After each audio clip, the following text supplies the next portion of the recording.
Unfortunately, that's all of the time that I can properly spare for you.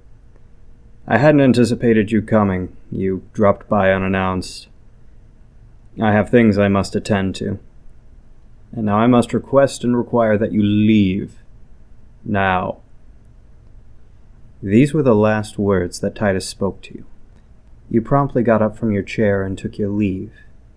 Something about Titus just seemed off to you. From the stories that he told you, from his general demeanor, it just didn't seem quite right.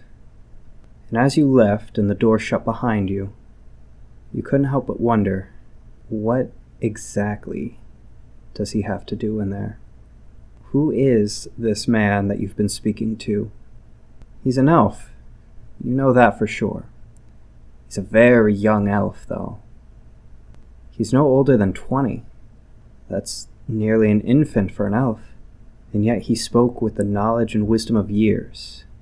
He spoke of interesting people that no elf that young should know. At least, not quite so well. And to be living on his own, it just didn't seem right.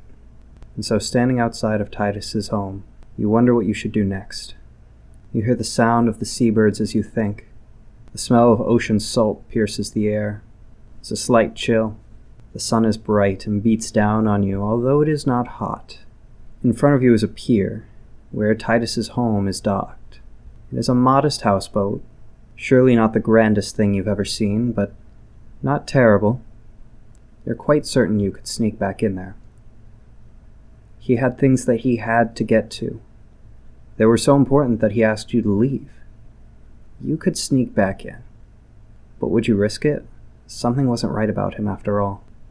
Perhaps it would be better to leave it. There's the entire city before you. You could explore the docks, or head into town. This is Marof, after all, the capital city of the world's superpower. You can find anything here. You can find anybody here. All you had to do was look. What do you do?